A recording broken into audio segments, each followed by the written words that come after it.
Dr. Kevin Kavanagh is a retired physician, and he is also founder of a national organization called Health Watch USA, and he joins us now. Good morning, Dr. K. Good morning, Jack. Well, I notice here some of the notes that you sent me over the weekend. Current status of COVID-19, over 10 Kentucky counties are still in the red with CDC relaxed guidelines. Your thoughts about that? Well, we're still not out of the woods yet. We're actually, if you look at 14-day average New York Times data, we may be creeping up a bit.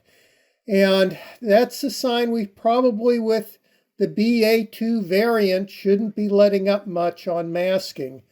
No one's done very poorly with wearing a mask. I mean, we did this in surgery all the time. I used to be a surgeon. We used to wear them day in, day out.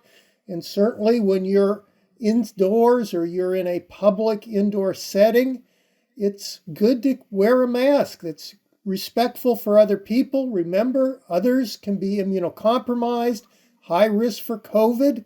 Those that are high risk for COVID, that's about half of the adult population of Kentucky.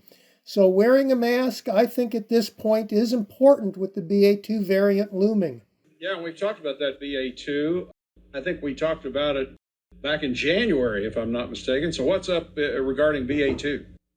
Yep, BA2 is still climbing. It's now 35% of cases with the last data that was released by the CDC.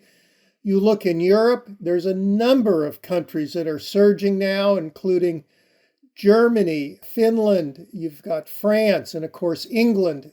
And there's a lot of resistance when you tell people that, as you well know. A couple days ago or over a week ago, there was a caller who was quite upset that I said cases were going up in England. Well, they're continuing to go up.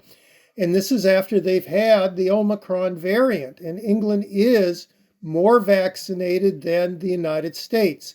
Now, no one can tell for sure what's going to happen in the United States, but things right now don't look good for cases continuing to go down. I think that we may well have another small surge or at least an increase in cases. Is that an indication that the vaccines don't work? Well, they're certainly not working as well as what they did before. And we've talked about this, oh goodness, it was last August. I think we were one of the first to talk about how the vaccines were waning and you needed a booster.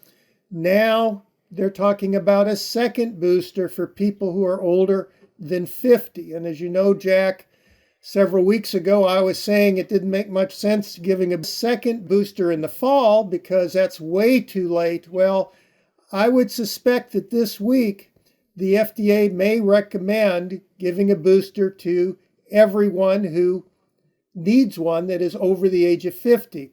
Reports are that Biden administration is going to be asking the FDA for this authorization.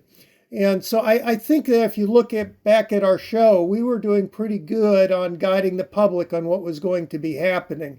So no, the vaccines are not working like we would like them to.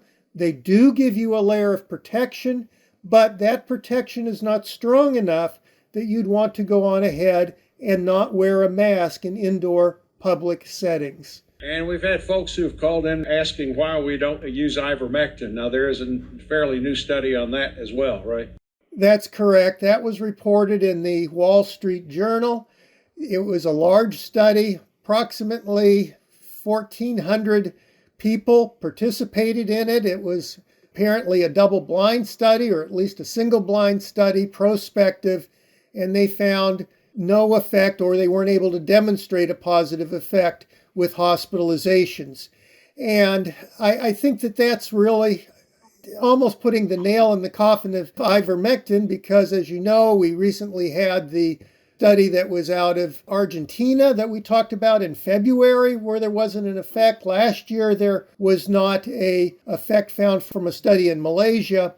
And the one large study which did show an effect was withdrawn. And people need to realize that there's a lot of disinformation out about these drugs, and it is organized. There are actually paper mills that exist in some countries that will crank you out a completely false paper on almost any subject.